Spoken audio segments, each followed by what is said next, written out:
क्या हुआ? कुछ मुंह में घुसेड़ा, उसके बाद गले को उधेड़ के नाक से बाहर निकाला, उसके बाद मेरी बत्ती गुल हो गई। अब क्या होगा? अब क्या होगा? दोस्तों, मेहरबानों, कदरदानों, क्या हाल है? पहले तो बांग्लादेश को बहुत बहुत मुबारक हो। They have topped the group, deservedly so. और बांग्लादेश ने जो इंडिया को जिस तरह से हराया 3-1 विमेंस टीम ने, क्लियरली ये शो करता है कि मैंने जो बांग्लादेश के ऊपर जो वीडियो पहले बनाई थी और मैंने बोला था कि they are more dangerous than India and they are the best team in this group, वो उसको जस्टिफाई करता है जो कल बांग्लादेश ने परफॉर्मेंस दी है। Maria Mandy was out class, absolutely brilliant. फिर आप अगर उनका फ्रंट थ्री देखो, शम्स नाहर, ठीक है, तहूरा खातून, सबीना खातून जो है वो थोड़ा सा डीपर रोल में खेल रही थी, ठीक है, एक सेंट्रल अटैकिंग मिडफील्डर टाइप उनका एक रोल था। लिंक अप प्ले करने की कोशिश करी थी डबल पिवट को फ्रंट थ्री के साथ। रितु पौर्णा चकमा पे तो हमने इतनी बात की है कि लेफ्ट विंगर हैं वो, और बहुत ही फिनोमिनल परफॉर्मेंसेज उन्होंने दी हैं अगेंस्ट बांग्लादेश भी एंड ऑल्सो अगेंस्ट इंडिया भी। और इंडिया को तो अगर आप देखो ना कि जो फर्स्ट हाफ है स्पेशली, उसमें तो कम्प्लीटली डोमिनेट किया है इंडिया को बांग्लादेश ने। सेकंड हाफ में ठीक है, थोड़े काउंटर अटैक्स आए थे, थोड़ा सा इंडिया जागी थी, उन्होंने काउंटर अटैक मारने की कोशिश की, लेकिन even then Maria Manda and जो मोनिका चकमा है, they were too good for India, too good. Maria Manda Pakistan के खिलाफ नहीं खेल रही थी और उन्होंने अपनी क्लास शो की कि भाई वो किस तरह से स्विचेस कर सकती हैं और उनके पास कौन सी विजन है, ठीक है। तो एक कंप्लीट विजनरी की तरह she performed and also recycled the ball well at the same time. India को मेरे हिसाब से, आई थिंक, मुझे ये लगता है ट्रूली कि जब तक इंडिया अपनी जो लड़कियां हैं उनको डेवलप करके, जो लोकल लड़कियां हैं उनको बाहर नहीं भेजेंगे मज़ीद, because more players should go outside in Europe, in Australia, in other countries to develop. अगर इंडिया ने अपनी लड़कियों को डेवलप करना है तो ये बहुत ज़रूरी है कि वो सिर्फ ईस्ट बंगाल में ना खेलें या सिर्फ उड़ीसा में ना खेलें या वो सिर्फ इंडियन विमेंस लीग में ना खेलें, क्योंकि इंडियन विमेंस लीग का मैार, I am sorry to say, I have to be very honest, उसका मैार वो नहीं है जो मनीषा कल्याण की टीम का है जो PAOK के लिए खेल रही है ग्रीस में, ठीक है, जो पेंथॉय चन्नू का है जो कि ऑस्ट्रेलिया में खेल के आ रही है, सही है, जो कि ज्योति चौहान का है जो कि डायनामो ज़ाग्रेब के लिए खेलती हुई आ रही है और क्रोएशिया में खेल के आ रही है, वो भी यूरोप ही है। तो मोर players and more girls from India should go out, और इम्प्रूवमेंट का मेरे हिसाब से यही एक तरीका है कि आप अपनी लोकल प्लेयर्स को बाहर भेजो, क्योंकि OCI प्लेयर्स और डायस्पोरा प्लेयर्स तो आप लाने नहीं वाले, वो तो जब आपकी गवर्नमेंट ही अलाउ नहीं करती तो उस पर मैं क्या बात करूँ। तो वो एक चीज़ है। So this is the only way I think right now India can improve. India की जो रैंकिंग है वो झूठ बोलती है, इंडिया की रैंकिंग है 66, बट अगर आप बांग्लादेश से हारे हो और अगर आप सैफ विमेंस चैंपियनशिप में हारे हो, you are not going to qualify for the FIFA Women's World Cup in the near future। ये फिर आप ये स्टेटमेंट्स ना दो कि आप क्वालिफाई करोगे, क्योंकि अक्सर ये स्टेटमेंट आती है कि यार इंडिया की जो विमेंस टीम है ना वो क्वालिफाई करेगी मेंस से पहले।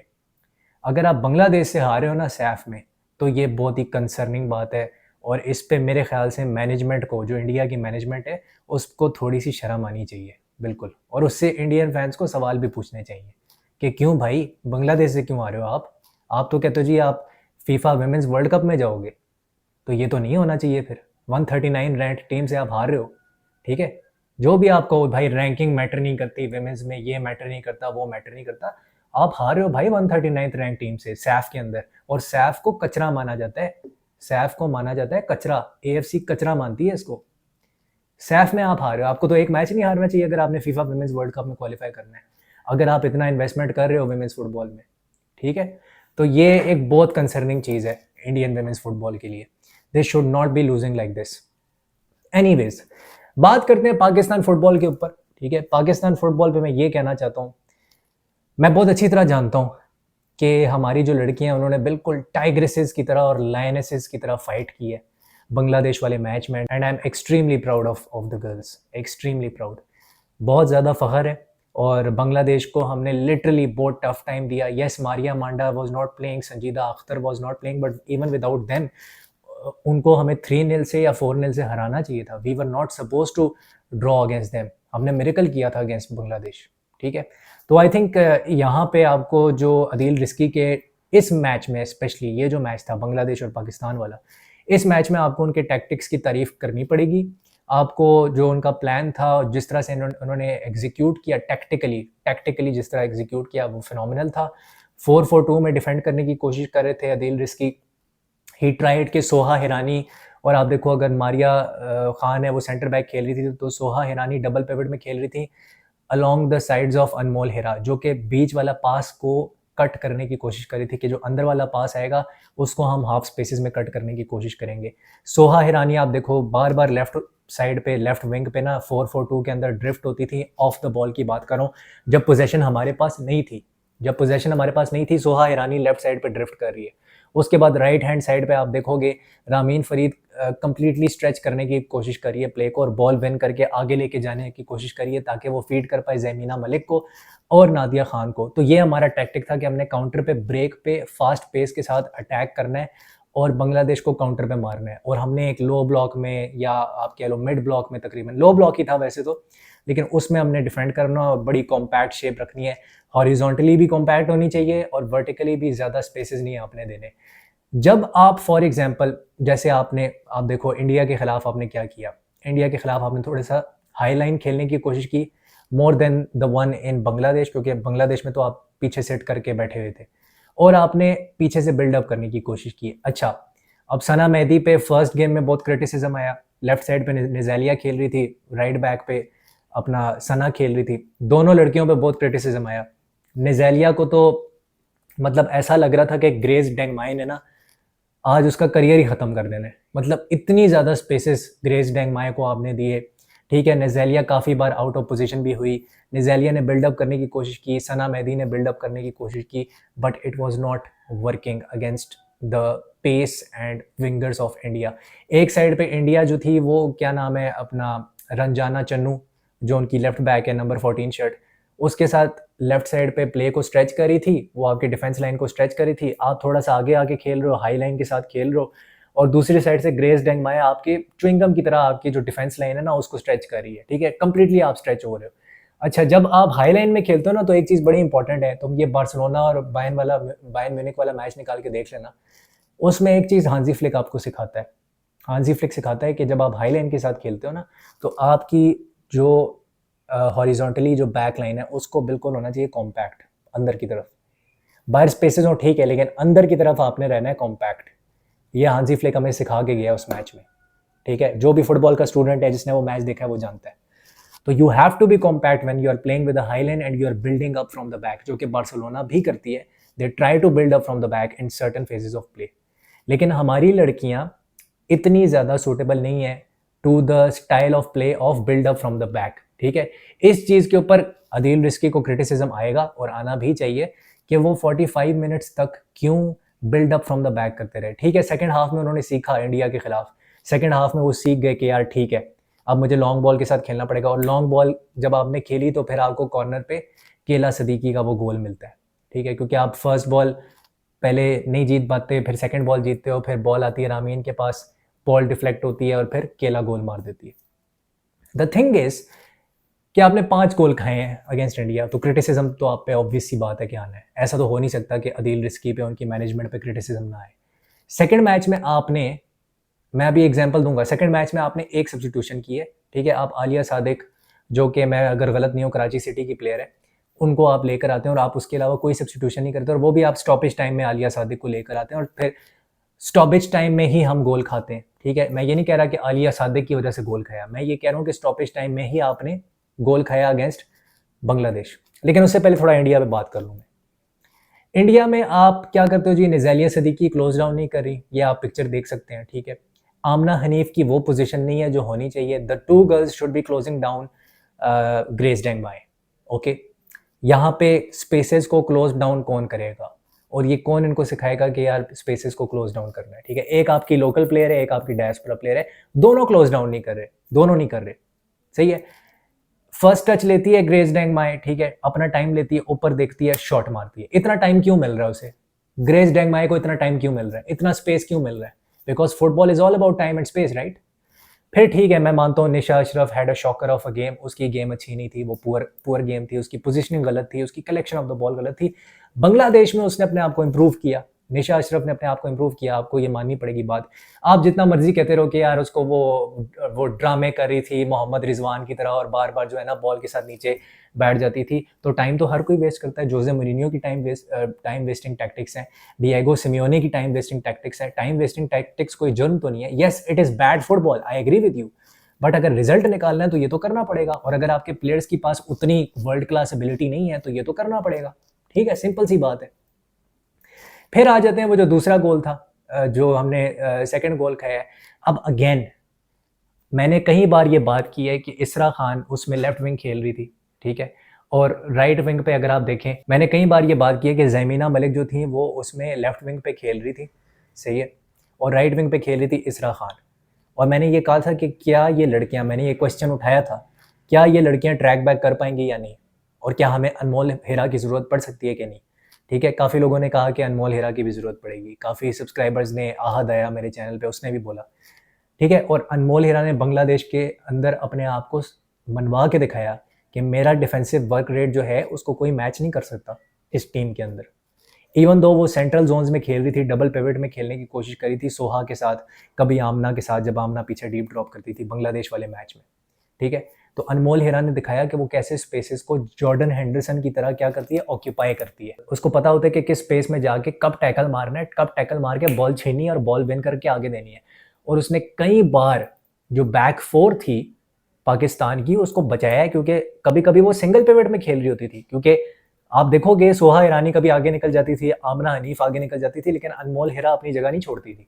वो अपना पोजिशनल प्ले जो थी, अपना डिसिप्लिन जो था उसका, गिलगित से है वो लड़की और TWK लाहौर के लिए वो खेलती है, उसका पोजिशनल प्ले जो था वो बरकरार रहता था। वो एक सिंगल पिवट में रहती थी, बेशक उसका डबल पिवट वाला प्लेयर आगे निकल जाए, वो नहीं जाती थी आगे, सही है। तो हमारा प्रॉब्लम ये था कि हमने जो राइट बैक और लेफ्ट बैक जो हमने प्रोटेक्ट करना था, जिसमें इंडिया के खिलाफ सना खेल रही थी और नज़ेलिया खेल रही थी, हम उन दोनों लड़कियों को प्रोटेक्ट नहीं कर पाए, क्योंकि हमारे विंगर्स पीछे ट्रैक बैक ही नहीं कर पा रहे थे ठीक तरीके से। इसरा खान जो कि राइट विंग पे खेल रही थी और ज़मीना जो कि खेल रही थी लेफ्ट पे, they could not track back, they could not protect their full backs, जिसकी वजह से ग्रेस डेंगमाए के पास 10,000 एकड़ की ज़मीन थी कि वो नज़ेलिया को कट इन करती, कट आउट करती, ठीक है, और बार बार वो उसको सरपास कर रही थी। तो इस वजह से नज़ेलिया को ड्रॉप किया गया। फिर आई होप उसको आगे खिलाया जाए, मैं नहीं चाहता उस लड़की का करियर एंड हो जाए, मैं ये नहीं चाहता, लेकिन फिर इसरा खान को लेफ्ट बैक खिलाना पड़ा, ठीक है। अब इसरा ठीक है ट्रैक बैक कर सकती है, लेकिन जब आप लेफ्ट विंग पे खेल रहे होते हो ना, या राइट विंग पे खेल रहे होते हो, तब आपको ज़्यादा डिस्टेंस कवर करना पड़ता है ट्रैक बैक करने के लिए। जब आप लेफ्ट बैक खेल रहे हो तो आपको इतना डिस्टेंस कवर नहीं करना होता। तो डिफेंसिवली इसरा इज सॉलिड, वो उसने करके दिखाया है बांग्लादेश में एज अ लेफ्ट बैक, क्योंकि वो राइट विंग से लेफ्ट बैक खेल रही है। फिर इंडिया में राइट विंग है, बांग्लादेश में लेफ्ट बैक खेल रही है, सही है। तो उसने अपना डिफेंसिव वर्क दिखाया है कि मैं डिफेंसिव वर्क कर सकती हूँ। सो ये पूरा आपका जो डायस्पोरा का बैक फोर था, उसकी वजह से आप 1-1 आपने ड्रॉ किया है। मारिया, केला, इसरा, ठीक है, फिर आपका Sana Mehdi, they gave their absolute best, इससे बेस्ट परफॉर्मेंस वो नहीं दे सकते थे। आपकी गलती थी, जो आपकी मैनेजमेंट थी, जो आपके अदील रिस्की थे, उनको चाहिए था कि यार, अब मैं तुम्हें मैं तुम्हें एग्जांपल देता हूँ, ठीक है। अभी एक लड़की है एना सेबेस्टियन, उसकी अभी डेथ हुई है इंडिया में, सही है, पुणे में। क्यों डेथ हुई है जी? टॉक्सिक वर्क कल्चर की वजह से, और क्योंकि उसकी जो कंपनी थी वो उससे 18-18 घंटे काम करवाती थी। स्ट्रेस में आके, डिप्रेशन में आके, इमोशनल डैमेज होके उसको कार्डियक अरेस्ट होता है, ठीक है, वो अपने घर में ही उसकी डेथ हो जाती है, सही है। ये पूरा केस हो चुका है, ये ध्रुव राठी की भी आपको मिल जाएगी वीडियो, वो देख लेना जाके, सही है, मैं पूरा एक्सप्लेन नहीं करूँगा।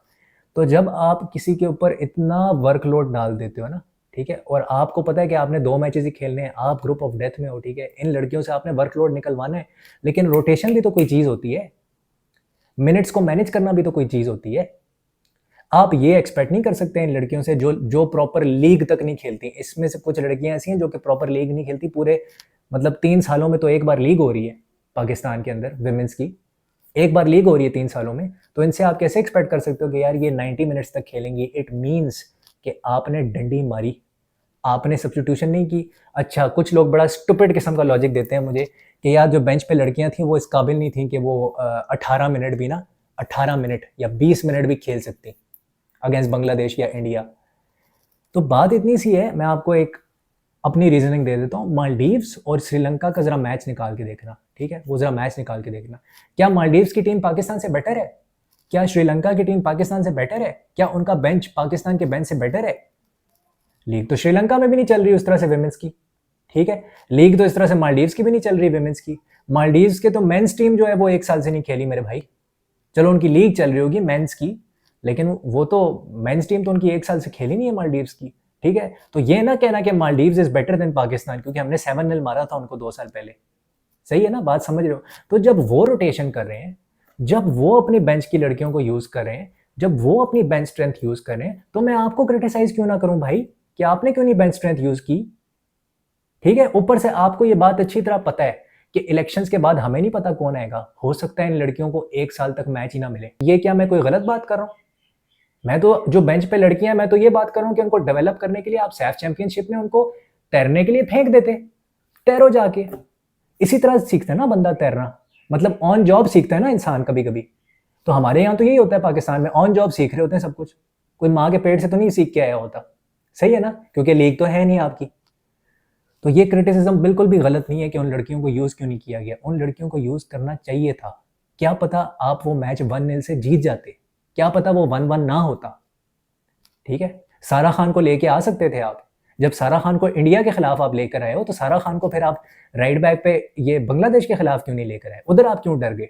इट मीन्स आप डर गए, ये है ना। फिर तो मैं अदील रिस्की से क्वेश्चन पूछूंगा, भाई आप क्यों डर गए? फिर आप क्यों नहीं लेके आए सारा खान को? सारा खान आपकी मेन राइट बैक है। Sana Mehdi had a great game, लेकिन क्या वो 20 जो आखिरी 20 मिनट थे सना मेहदी के, क्या वो सेम थे जो उसके पहले 70 मिनट थे? साफ नजर आ रहा था रामीन फरीद 60 मिनट्स के बाद एनर्जी खत्म, बिल्कुल ड्रेन, कोई एनर्जी नहीं है, कोई भाग नहीं पा रही वो लड़की, आप उसको खिलाई जा रहे हो। साफ नजर आ रहा था आउट ऑफ पोजीशन हो रही है बार बार, रामीन को खिलाई जा रहे हो आप। है वो ब्रिलियंट प्लेयर, उसने असिस्ट भी की थी जो बांग्लादेश वाला मैच था। बट मिनट्स को मैनेज करना और rotation is the most important thing when you are playing in cup competitions. चाहे आपके पास क्वालिटी बेंच पे है या नहीं है, that should not be an excuse. The main thing should be कि क्या लड़कियों को एक्सपोजर मिल रहा है कि नहीं। अनुशे उस्मान 1 मिनट नहीं खेली, कायनात बुखारी 1 मिनट नहीं खेली, सारा खान को आप लेकर भी नहीं आए बांग्लादेश वाले मैच में, ठीक है। मिशेल भट्टी, मुझे नहीं याद पड़ता उसने 1 मिनट भी खेला कि नहीं खेला। तो अगर ये क्वेश्चन मैं आपसे नहीं करूंगा, ठीक है, और फिर अदील रिस्की साहब के जो डिफेंडेंट्स हैं, जो उनको डिफेंड करने आ जाते हैं और जो पॉडकास्टों में मेरा नाम भी लेते हैं आके, ठीक है, तो उनको मैं ये समझाना चाह रहा हूँ कि भाई आपके जो अदील रिस्की साहब है ना, उनको थोड़ा सा क्रिटिसिज्म लेना आना चाहिए। अगर आप हर दफ़ा कूद जाओगे ना आके, आप अगर हर दफ़ा कूद जाओगे आके उनको डिफेंड करने के लिए, तो फिर तो वो ये समझेंगे कि भाई पाकिस्तान में फ्रीडम ऑफ स्पीच तो वैसे भी नहीं है और मुझे क्रिटिसाइज करने वाला तो कोई है ही नहीं। कौन माइकल लाल मुझे क्रिटिसाइज कर सकता है? तो सर मैं आपको बता देता हूं कि कौन कर सकता है। उसका नाम है शायान उबैद अलेक्जेंडर, वो मैं हूं। अब मुझे पता है कि कुछ हिमायती जो हैं अदील रिस्की के, वो मेरे इंस्टाग्राम के डीएम्स में आएंगे और मुझे थ्रेट्स देने की कोशिश करेंगे, लेकिन मैं सर उनसे डरता नहीं हूँ। मेरा काम है सच बोलना, मेरा काम है आवाज़ उठाना, आवाम की आवाज़ उठाना, आवाम के सवालात आपसे पूछना। अगर मैं अपना ये काम नहीं कर रहा तो फिर मेरे इस चैनल का कोई फ़ायदा नहीं है। फिर तो मुझे आपसे डर के बैठ जाना चाहिए, जो आपके जो हिमायती हैं उनके हरासमेंट से डर के बैठ जाना चाहिए, लेकिन मैं ये नहीं कर सकता, मेरा ज़मीर गवारा नहीं करता ये, ठीक है। और मैंने जो भी आपसे अभी तक सवाल पूछा है वो कोई गलत सवाल नहीं था, लेकिन अगर आपके हिमायती मुझे आके हरास करना शुरू हो जाएंगे इंस्टाग्राम के डीएम्स में, तो फिर सर पलट के जवाब दिया जाएगा। अभी मैं कुछ नहीं कह रहा, अभी सर मैं कुछ नहीं कह रहा, लेकिन फिर मैं पलट के जवाब दूंगा। दूसरा, मैं ये समझता हूँ कि एक चीज़ बड़ी बड़ी ही इंपॉर्टेंट है कि पाकिस्तान का कोई भी सेटल्ड बैक फोर नहीं था। हमें नहीं पता था कि हमारा सेटल्ड बैक फोर क्या है, हमें नहीं पता था कि हमारी एक सेटल्ड प्लेइंग 11 है क्या। हमारी कोर तो थी, हाँ ये 6-7 प्लेयर्स हैं, ये हमने खिलानी है, डायस्पोरा प्लेयर्स जो हैं इनके ऊपर हमने डिपेंडेंट रहना है। लेकिन what was the plan B? Plan B should have been Anoushay Usman और कायनात बुखारी और मे बी डिफेंसिवली सारा खान और मिशेल भट्टी। तो ये वो चीज़ें हैं कि जब आप मैनेजमेंट करते हो, आप गेम मॉड्यूल सीखते हो, आप गेम मैनेजमेंट सीखते हो, तो आपको ये भी पता होना चाहिए कि गेम मैनेजमेंट क्या होती है। हांजी फ्लिक नहीं करता गेम मैनेजमेंट। अब आप कहोगे यार हांजी फ्लिक के पास तो बहुत ही कमाल किस्म की लमासिया है। आपके पास बेटर प्लेयर्स हैं श्रीलंका से और मालदीव से। Use your bench strength and use your squad. If you are not using that, you will be criticised, you will be. ऐसे नहीं हो सकता कि आपको व्हाइट चिट दे दी जाए और आपको बोला जाए भाई Adeel risky is the Pep Guardiola of Pakistan. ना ना ना, जिधर मैं आपकी तारीफ कर रहा हूं उधर मैं आपका ये भी बताऊंगा कि आपने गलत क्या किया है, वरना मैं अपना काम ठीक तरीके से नहीं कर रहा। सही है। अब आप कहोगे जी तुम कौन होते हो, तुम्हारा क्या वो है। मैं मीडिया का हिस्सा हूं। मैं कौन होता हूं? मैं मीडिया का हिस्सा हूं। ठीक है, आपके खिलाफ एक पूरा आर्टिकल छाप सकता हूं मैं अगर छापना चाहूं तो ये ना मुझे कहना कि तुम कौन हो। लेकिन मैं ऐसा कोई काम नहीं करूंगा। मैं बहुत अच्छी तरह जानता हूं अदील रिस्की के मेरे साथ बड़े मसले हैं, मेरे साथ बड़े ग्रजेस हैं। उन्होंने एक पूरी पोस्ट भी की हुई है मेरे खिलाफ कि भाई बायस्ड कमेंटेटर्स थे। ठीक है, कमेंटेटर्स ने मुझे अपोज किया और उसके बावजूद नेशनल विमेंस चैंपियनशिप में कराची सिटी जीत गई। ठीक है, उसके बावजूद नेशनल विमेंस चैंपियनशिप में कराची सिटी जीत गई। मैंने अपोज किया आपको, मैंने आपकी कराची सिटी को अपोज किया। जाके कमेंट्री सुन ले जियो सुपर पे जाके, आपको पता लग जाएगा सर कि मैं तो सबसे ज्यादा तारीफें आपकी कराची सिटी की कर रहा था। शायद आपने कमेंट्री सुनी नहीं है ठीक तरीके से। और जो लोग आपके दिमाग में आपको फीड कर रहे हैं ना बातें मेरे खिलाफ, मेरे ख्याल से वक्त आ गया कि आप उनकी जो एडवाइजेज है ना वो लेना बंद करें और थोड़ा सा अपना ब्रेन खुद यूज करें। ठीक है, क्योंकि मुझे लगता है कि आपको गलत एडवाइजेज मिल रही हैं और लोग आपको उकसा रहे हैं कि आप मेरे जैसे बंदे के खिलाफ जो है ना पंगे लेते रहे। इससे कोई फायदा नहीं होगा आपको, इससे कोई भी आपको फायदा नहीं होगा। आपको पाकिस्तान फुटबॉल के लिए काम करना चाहिए, ना कि दूसरे लोगों की एडवाइस सुन के उनसे पंगे लेने चाहिए बाकी लोगों से। And this is the reason कि पाकिस्तान फुटबॉल में इतनी पोलराइजेशन क्रिएट हो चुकी है। कोई कराची सिटी से नफरत करता है, कोई कराची यूनाइटेड से नफरत करता है, कोई लाहौर से नफरत करता है, लेकिन कोई ये नहीं बात करता कि पाकिस्तान फुटबॉल के लिए क्या करना है, विमेंस फुटबॉल के लिए क्या करना है, हमने उसके लिए कैसे लड़ाई करनी है, ये कोई नहीं बात करता। बस हम एक ये चीज करते हैं कि भाई वो इससे नफरत करता है, वो इससे नफरत करता है। इस तरह होती है पोलराइजेशन। तो मैं बस यही कहना चाहता हूं आखिर में कि Pakistan team fought well, but the management of the Pakistan team should learn how to take criticism, how to learn from their mistakes. और जब कोई मिस्टेक्स पॉइंट आउट करे तो उस बंदे को हरास नहीं करना चाहिए इंस्टाग्राम के मैसेजेस के थ्रू। ये मेरी सिंपल सी गुजारिश है बस। That's all I want to say. अगर आपको मेरी वीडियो पसंद आई है तो लाइक कीजिएगा, शेयर कीजिएगा और सब्सक्राइब कीजिएगा। I will see you soon. Take care. Hasta la vista.